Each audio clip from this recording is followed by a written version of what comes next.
going to be able to stop this? Because I know there's more levels to it than what, we're showing from your research now. All the globalists, and I don't really like that term globalist, but anyway, well, it doesn't matter. But they all emphasize this censorship and this secrecy. And the reason why they're offended is because their power depends on people not knowing what they're doing with their money. And so that is truly censorship. Because I think if actual Americans understood what they were doing with our money, and they were actually setting up their own government and actually ignoring what real people wanted to do, we would be so upset. Because the reality is that these people have a government unto themselves that they've created with these NGOs that they run separately from us. And the reason I'm doing this interview is because I want to promote the knowledge to the public that these people operate in different vocabulary with different rules, and they have made their own government inside ours with our money. That's Data Republican, one of my favorite data analysts out there, who's on the front lines of the new rising techno-populism that's helping to take back our country. She puts it so perfectly. DOGE has exposed now for all the world to see. They pulled back the curtain and revealed that the powers that be have made their own government inside ours with our money. It's like a double insult. They have created their own government inside ours using our money to do it. Now, while that is certainly frustrating and maddening to realize, I really like what Peter St. Onge observed, and Elon Musk agreed in retweeting this, that one of the most exciting aspects of DOGE is it reveals that the entire world conquering radical left. This was supposed to be the communist, utopia, the world conquering radical left. Its entire world is actually fake. It's all a farce. It's all tax-funded astroturf.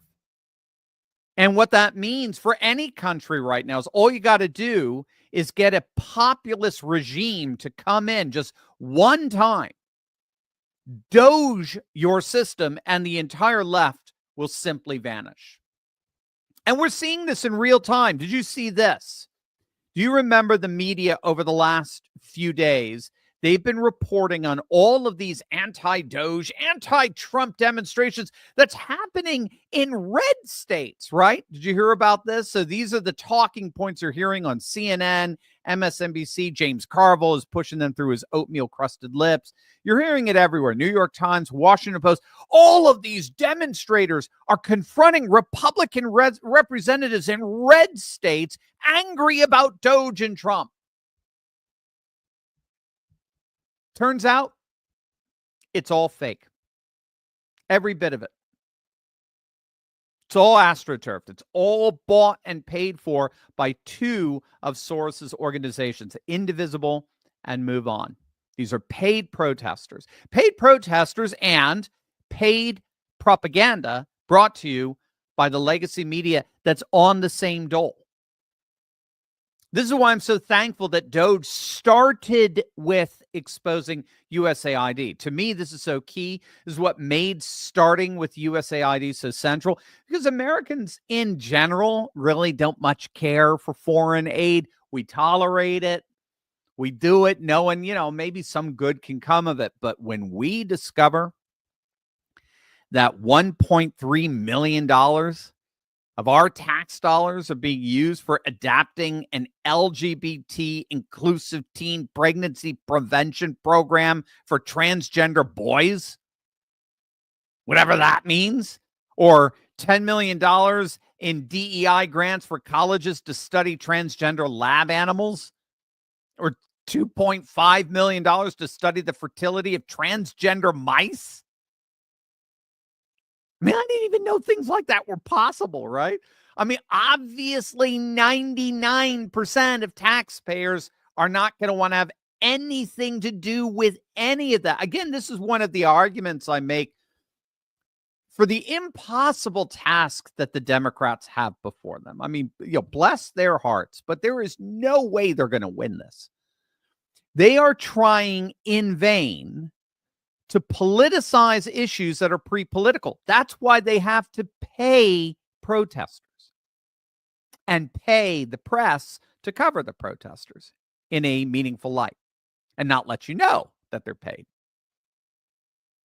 I think this is all just so key to understanding why the Democrats are in a no-win situation. And that's why they're in a polling free fall right now. They are trying to politicize issues that are pre-political. There is, as we speak, virtually universal support among voters, obviously, to rid the federal government of waste, fraud, and abuse. Who is going to defend that? And that support to rid the federal government of waste, fraud, and abuse precedes anyone's political affiliation. So that's what I mean by it is pre-political. You don't have to be a partisan to be against waste, fraud, and abuse. And so what the Democrats are trying to do is they're trying to partisanize what is in effect a pre-partisan or transpartisan issue. And that's exactly what we're seeing in the polls. Again, we've been talking a lot about the latest Harvard-Harris poll that just came out yesterday. I mean, it was a doozy because, again, it came out during the time that the media was pushing this narrative that voters in red states are getting upset with DOGE and Musk and Trump, which is not true. They have their own internal polling that they spend tens of millions of dollars on showing they're more popular than ever. And then the Harvard-Harris poll comes out. A public poll comes out. Private polls tend to be more accurate. But then you get this public poll coming out, and they found that 76% of voters supported a full-scale audit in our federal government so as to eliminate fraud and waste in government expenditures. 76%. So for Democrats to try to politicize what's so clearly pre-political is akin to trying to fit a square peg in a round hole. It's not working out for them. That's for sure. We can see it in the polls. We talked about that in our video earlier today. The congressional Democrats are now down to 21% approval. You can't get much lower than that. But supporting all those ridiculous programs really is USAID supporting all those ridiculous programs to the tune of tens of millions of dollars. As you can see, that's just the tip of the iceberg. The real find, as we noted, is that DOGE is ultimately revealing that support for the political left in our nation, and I would surmise in Europe and around the world, is actually fake. It's a fraud. It's fabricated. It's manufactured. Not just in the protests, but in the press covering the protests.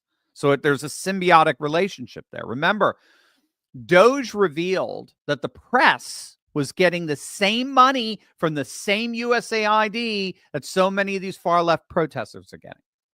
That's how the system worked.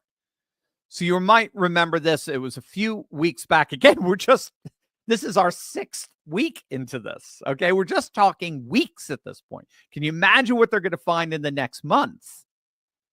But just a few weeks back, DOGE uncovered the receipts that prove that the Biden administration paid the legacy media through USAID to attack Trump and the MAGA movement and to incessantly pimp for the Democrats. I mean, the big bombshell goes back even before Biden came to power and involved Politico. We now know that Politico received over $8 million in USAID funds. And guess which publication was solicited by the Biden campaign at the time to publish the 51 so-called intelligence experts claiming that the Hunter Biden laptop was Russian disinformation? Guess who got that gig? Would you have guessed Politico? Well, you'd be absolutely right. Again, this was a classic case of the legacy media going full Judas here. They're abandoning their sacred call to speak truth to power and instead began speaking the power's truth. You want it like a sort of a, just an an aphorism for what's happened with this bought and paid for media. They stopped speaking truth to power and began speaking the power's truth. So we now know we have the receipts from a leaked email from former CIA Director John Brennan that verifies that the 51 intelligence agents that endorsed the Hunter Biden laptop letter did it with the specific intent of enabling Biden to mislead the American people during his election campaign. The email sent out to all of these, again, so-called 51 intelligence experts explicitly stated that Biden needed a talking point to push back against Trump for the upcoming debate. Again, this was back in 2020. Now, did anyone, and I underscore that, did anyone in the legacy media report on that? Did anyone do any kind of, even just some semblance of investigative journalism on that? Well, of course not, because we now know, thanks to DOGE, that they were bought and paid for. All of this is just par for the course for all kinds of legacy media outlets who've been greased by the deep state with our tax dollars to write complimentary stories on the establishment, all the while bashing Trump and the MAGA movement and populist movements as a whole.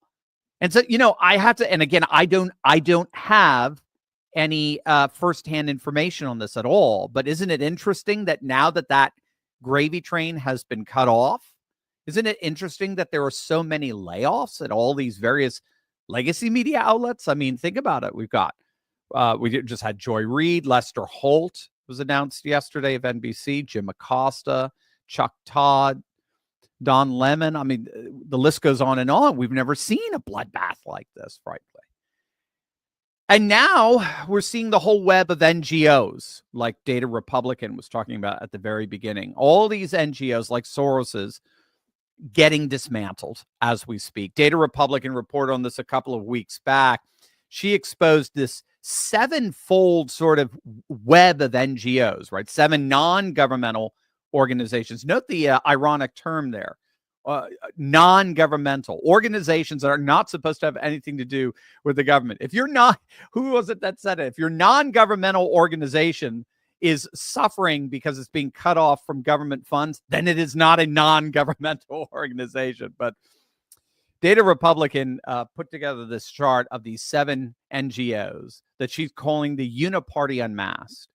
And she and intelligence expert Mike Benz have been on the forefront of exposing the role these NGOs play in really what's nothing less than a mass money laundering operation involving tens of billions. Again, I know it hurts every time I say it, but it's tens of billions of our tax dollars being funneled to left-wing causes. And what Data Republican found was that all of these NGOs are controlled by establishment politicians.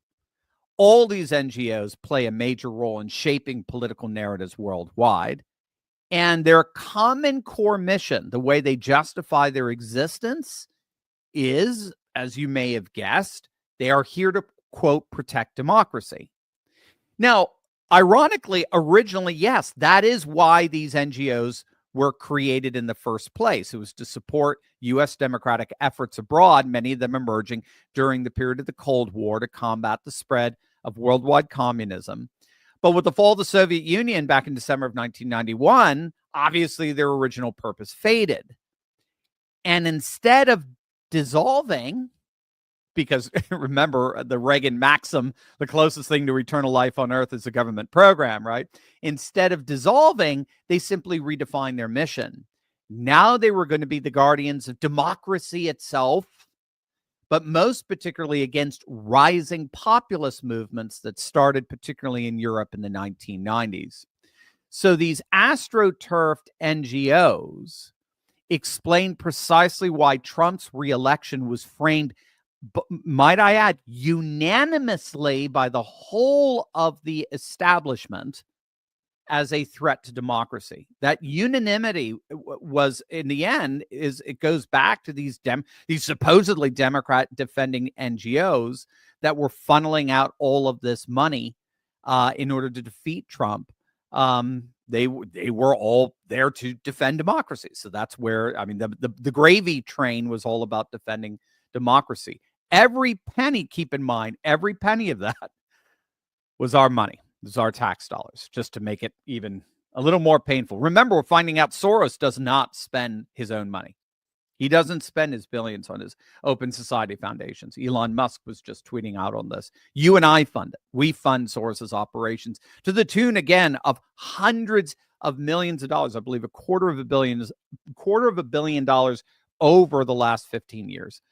So while I know that's infuriating to even consider, the exciting thing in all of this is how it's all being unmasked. We're learning every day more and more how this entire left-wing apparatus was always completely and totally artificial. It was all astroturf. The woke grassroots in the end turns out to be really no more than about 10 to 20% of the population, which is interesting because that does correspond to the stats that we have of people who are actually woke. The true believers in wokeness really are no more than about 10, 15, more generously 20% of the population. 80% of the population, including the majority of those on the left, want nothing to do with it. The liberal left have been artificially sustained through our tax dollars for years now. And the good news is that those days have officially come to an end. By the way, the artificiality of the far left is precisely why I would argue Trump and the MAGA movement was able to so soundly defeat them. I mean, if you think it through, Trump wasn't just, I feel like as a Philly fan or as a Birds fan here with the Eagles weren't just against the Kansas City Chiefs. They were against the whole of the NFL, right? That's what we are. Same with Trump. He wasn't just against Kamala. He was up against the entire multi-billion dollar establishment, right? It wasn't just Kamala's $2 billion campaign that she burned through that he was fighting. It was all of these NGOs, these so-called guardians of democracy that were each getting hundreds of millions of dollars, totaling billions, that were doing everything they could to defeat him and us by greasing both protesters and press. And it all failed. He's more popular now than he's ever been. And in that light, I think what Aesthetica said was so good here. Quote, what we're finding out in real time is the entire modern left is just smoke and mirrors. There's no left-wing voter base. All the elections are rigged and fake. All the liberal media outlets have no audience and are kept alive by USAID funding. All their politicians and political pundits are paid by USAID to say what the government wants. The whole thing was a house of cards. Again, very much akin to what Peter St. Onge observed earlier and what Elon agreed with in his retweet, that one of the most exciting aspects of DOGE is it suggests the entire world-conquering radical left is actually fake. It's all a farce. It's all tax-funded astroturf, which means that all any country needs now to do is to have a single populist uprising to take over just once, in turn, DOGE their entire system, and the entire left will simply vanish. That, to me, is what I think we're seeing today, and it's just getting started. Hey, gang, we often talk about how we can maintain and build up the conservative way of life. And one crucial aspect of that is your routine. Staying strong physically, mentally. It's not just about living longer. It's about living better, which starts with a good night's sleep. Now, I've partnered with Beam because they're a health and wellness company that's put in the time and rigorous research to craft science-backed solutions that truly optimize every system in your body from the moment you wake up until you lay your head down to sleep. Now, I've been using Beam Dream every single night for a while now, and it has completely changed the way I sleep. The endless news cycles, the uncertainty about our future, the weight of it all. I got to be honest, it gets to me. It left me tossing and turning for hours. I have a very hard time turning my brain off, But gang, seriously, I'm not kidding you. Since taking Dream, I mean, I literally crash at night. I fall asleep so fast, and I sleep deeply and soundly all throughout the night. Beam Dream is made with the highest quality sleep promoting ingredients to help you unwind and get that deep sleep we all need and deserve. In fact, it's become a nightly ritual of mine that I look forward to each and every day. If I may make a suggestion, I love their brownie batter flavor. You got to try it with a little cream in there. It's beautiful. Plus, I never wake up feeling groggy the next morning. I wake up feeling rested and ready to give my all, making a huge difference in how I show up every single day. Right now, you can save up to 35% off with my exclusive Beam discount. Just click the link below or scan the QR code on the screen and use code TURLEY at checkout. It's time to stop letting sleepless nights hold you back. Transform your sleep and your day with Dream, because you deserve it. Gang, click on that link or scan that QR code right now. They should view the birth rate as the single biggest problem they need to solve. Make new humans, there's no humanity, and all the policies in the world don't matter. According to alarming statistics, the global birth rate is plummeting, and it's triggering an unprecedented demographic crisis. Countries around the world are grappling with drastic declines in fertility rates, leading to an aging population and a shrinking workforce. This isn't just a trend. It's a catastrophic trajectory that threatens societal stability as we know it. Major nations now face the very real possibility of economic collapse as the workforce dwindles. Yep, mainstream media remains willfully ignorant of this looming disaster. So, who's behind this demographic crisis? Well, at least in part, globalist elites have contributed inordinately to this crisis, propagating anti-natalist agendas under the guise of sustainable development. Or think of how woke leaders promote the narrative that children and families they're actually ecological threats and economic burdens. These elites have pushed policies that not only discourage childbirth, but also vilify family-oriented values, contributing to this global crisis. They continue to deny any accountability for the ensuing chaos, resorting instead to the narrative that reducing population growth is somehow a public good. Shrinking the public is somehow a public good. As the birth rate drops, communities fracture, children become a rare commodity, and the future of nations hangs in the balance, a mess crafted by our so-called leaders.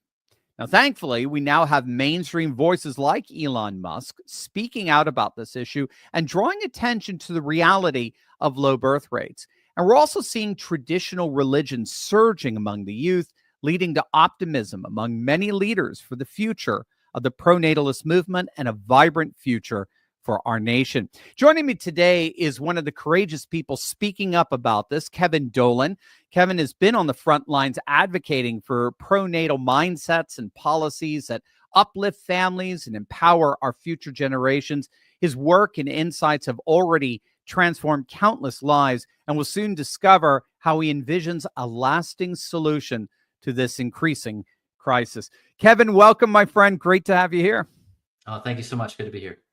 It's an honor to have you, man. So as someone who's been on the front lines of the pronatalist movement as yourself, I'm curious really what you think is behind so much of this. I mean, in your view, what are some of the specific environmental, social changes and the like that are serving as the biggest disruptors for the birth rate? I mean, in general, what do you think is causing this crisis that we're in now? Well, there's a huge set of factors that combine. It definitely has to do with the relationships between men and women, the way that we sort of are struggling to find partners and get married and trust each other and sort of bring a relationship to that point where people feel like they can trust each other enough to do that. It definitely has to do with the economic constraints that so many families are under. It definitely has to do with the fact that we can just sort of choose as a pharmaceutical matter to not have kids in a way that was much more difficult to do before. It all goes in the soup. It has to do with the sort of panopticon, the fact that, you know, young people have grown up in a situation where they're under constant observation. And so, yeah, there isn't exactly one thing, which means there's not a silver bullet either. And so part of why we're having this conference is to bring lots and lots of perspectives together to look for a holistic solution. Yeah, I've been actually listening through a number of the talks from, was it the 2023 conference? I think was the last one, which are excellent. They're so good. The last one I just listened to was Balaji Srinivasan's, which was very, very good. And we're going to be talking about this. We'll be getting together in Austin in a few weeks, which I'm really excited about.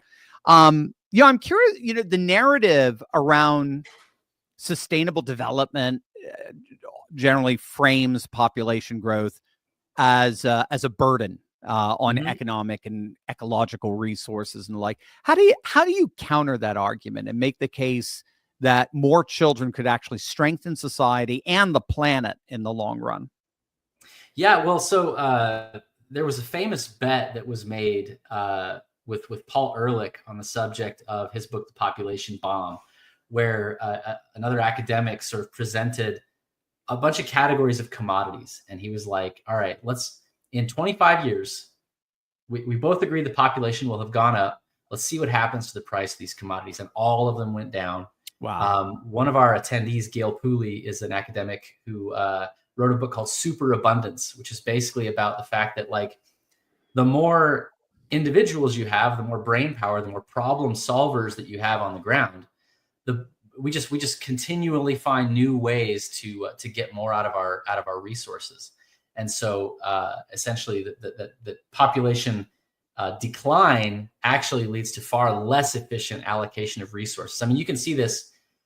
There's a lot going on in a place like Detroit, but one of the biggest picture issues in the city of Detroit is just the total collapse of the tax base, which means that, you know, you may be living on a street, you may be taking good care of your house and your yard, but the whole rest of the street is in disrepair. You're still having to pay all of the infrastructure costs for all the power and the water and the sewer and everything. And, you know, that's in an environment where, you know, the state government, the federal government is more or less solvent. But, like, if you imagine that happening in kind of everywhere all at once, it can be a really dramatic problem. Yeah, and it's an environmental hazard in of itself. And also, I love how you say it. Just the more, the larger the brain trust, and the more we can figure out how to live harmoniously with our ecology. It is interesting that Elon Musk, who's done more, an entrepreneur, has done more to fulfill that end than anyone else, is also one of the big advocates precisely of pronatalism in the organization. I'm just curious, have you been able to chat with him at all? I don't know if you've ever been able to meet him, but I know I think he would love what you're doing. Yeah, I hope so. I have not had personal contact with him, although he did post my speech from NatalCon 2023 in full on X, and It got something like 25 million views. It was incredible. Yeah, that's awesome. Yeah, it was incredible. But no, I haven't met with him personally. Oh, that's great. Well, there you go. I mean, that's awesome. That's such an amazing endorsement, and it was a great speech too. I've heard yours as well. So, thank you. Yeah. Oh, absolutely. I'm curious again, because you've thought about this so much, and that's why I love interacting with everyone at the conference. But one of the things that I notice when I was researching pronatalist activities, pronatalist conferences, and the like, and yours is the premier, is how it gets criticized by the media. I don't know if you heard earlier, we're now finding out so much of our press is actually bought and paid for. So the headlines are already pre-written in many ways. But you get criticized for being this far right, patriarchal, anti-woman organization. And you just get this off-sided criticism of pronatalist policies, that they infringe on personal freedoms, they push women in traditional roles they don't want. Yeah, how do you respond to those concerns? And what is your pro-natalist vision? Well, so as far as the criticisms, that seems, the idea that anybody's going to be forced into anything is completely, it's a total confabulation, because if every woman in America were having the number of children that she says she wants, there would be no fertility problem. It's entirely like, yes. Wow. it is not an issue of like, these women are napping on the job. They're not like pulling their weight. People are they're having their process of dating and preparing for marriage and getting married and having kids. That process is being disrupted. Yeah. And people are not able to obtain what they're actually clearly looking for. So the objective of this conference and everything we're doing is we're just trying to get everybody what they want. We're trying to get everybody across the finish line, which is where they're already trying to go. I love it. And to the extent that there's pushback from women, sometimes I think it may be because it seems not possible or not trustworthy. Like they don't trust the solution. They don't trust that like the people who are pushing these narratives have their best interests at heart. And so I feel a huge sense of responsibility to be like, even across like the political divide, like, I'm a conservative. I don't make any apology for that.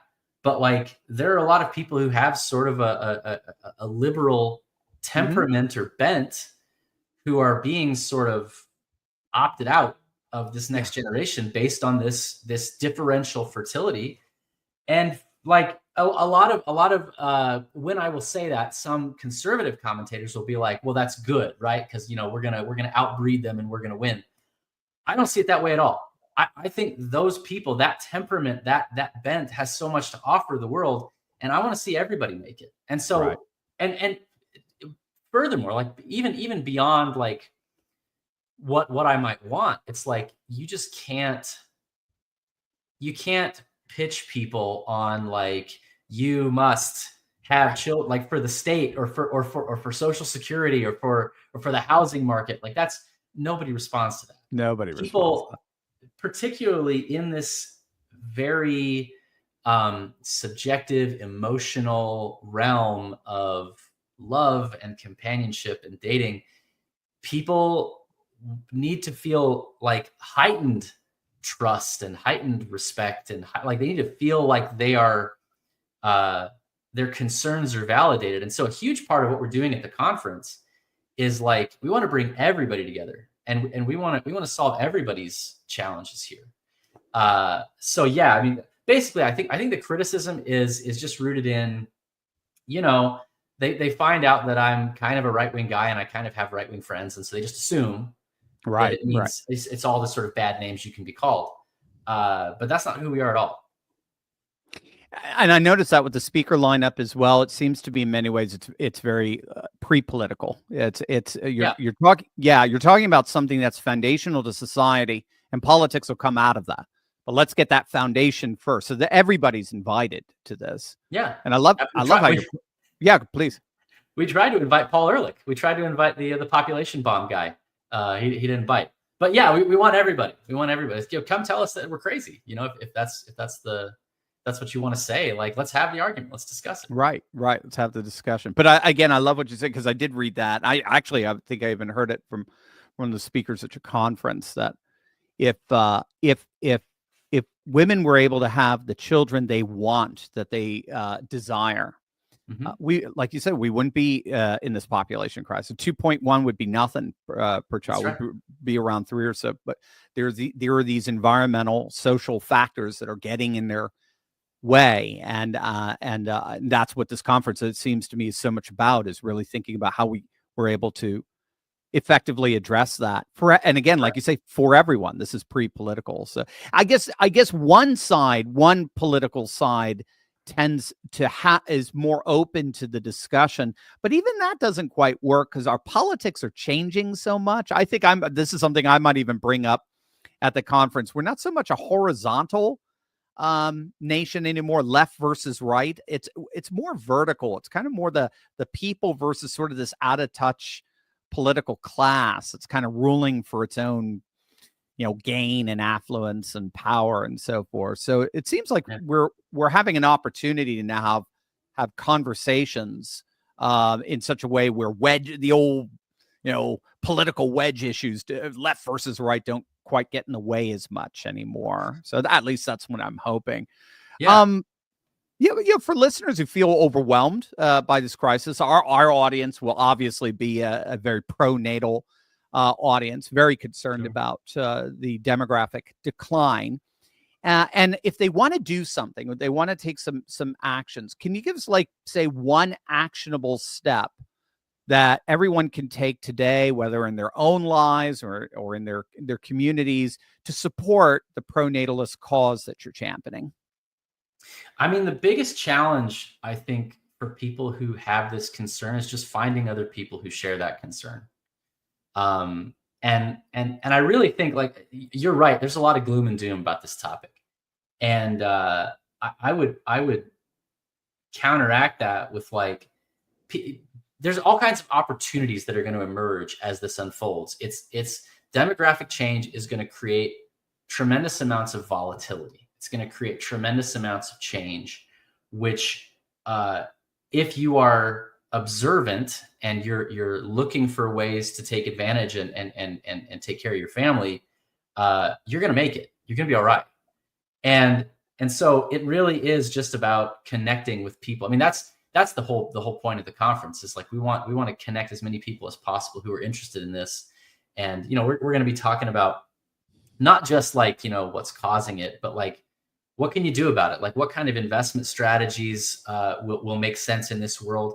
There's all sorts of, this is a problem that big political and corporate institutions are not equipped to deal with, because it's this thing that has to be, you have to take actions right now that you don't see the benefit of for 18 years, right? Because you can't make 10-year-olds, you can't make 15-year-olds, you got to make newborns, right? And then they got to grow up into the population that are going to be sort of shouldering the burden. And what that means is that there are all sorts of institutions that ordinarily would be sort of day trading way faster than you, able to capture opportunities that you couldn't possibly capture. But those big institutions can't see this issue. Right. And so there's all sorts of lanes you could go through where human judgment can really pay off. So, but back to your original question of how do people get involved? I would say sign up for the mailing list, get a ticket if you can. We're also going to be doing in the coming months, we're going to be doing mixers and getting people together on a less formal basis. So sign up for the mailing list and get involved. So let's a great pivot. I mean, let's talk about the Pronatalist conference that's coming up. It's the end of March, I believe, the last weekend of March. Right. This is in Austin. Oh, look at that. We even got our cool QR code that people can click on, or not click on, you just link into. So it's going to be in beautiful Austin, Texas. It's going to be so cool. Give us an overview of what you're doing. What number is this now? How many conferences have you done thus far? This is number 2. Number 2. Okay, so 2023 was the first one. Awesome. Yeah. So getting the Elon bump was a huge deal, because that was the inaugural conference. But yeah, it's going to be Austin. Genuinely will be gorgeous in March 28th. It's going to be bluebonnet season, Indian paintbrushes. It's going to be a great kind of spring vibe for this issue, which is fitting. We're going to be meeting at the Bullock Museum of Texas History and having kind of a gala dinner there, and then the conference the following day at the AT&T Conference Center. It's going to be structured with speakers and then unconference content in between, so that a couple of speakers go and then the actual audience gets together to discuss the issue and do Q&A. And we found last year there was people were massively surprised at the quality of the other attendees.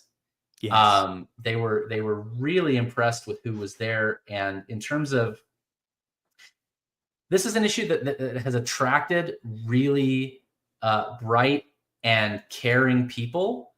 And it has it has given all of us, it's kind of scrambled our political categories. It's given all of us a kind of humility, because you could roughly divide the camps into like tech and trad. Yep. And the tech camp is there, and they're like, we have these kind of whiz bang solutions, but we recognize that there are questions of meaning here that like don't show up on a spreadsheet, and we don't necessarily have all those answers.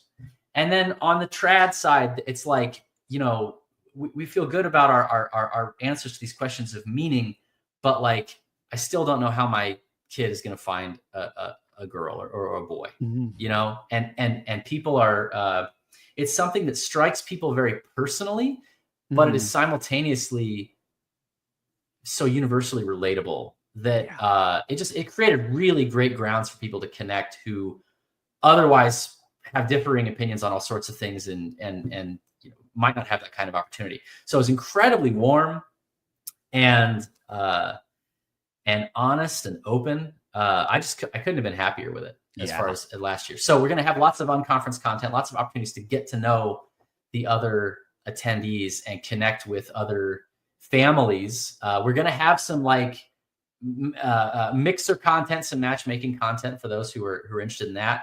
But then also like, so I'm married, I have 6 kids, and I want my family to meet other families, and my wife to have friends that have some of the same challenges that like, you just really don't grasp until you've got 6 kids, and just like the size of a minivan, and like getting people to activities, and like there's all sorts of ways in which the world around us is sort of not built for that size of family anymore. And so being able to connect with people who have that experience is super important. And also, so a lot of that, like the parallel institutions for education and so forth. Yeah. So you got 6, I got 4. So between the two of us, we're double digits, man. That's pretty good. And then my partner also has, my business partner has 6. So between the 3 of us, we got 16. So we're doing our part. We're walking the talk, as it were. I just love it. I think it's so awesome. And yeah, the way you're talking about like the tech and the trad sides, it's a perfect example of showing how that horizontal divide really is just it's just melded now. It's really that's kind of passe. That's the old kind of modernist industrial world.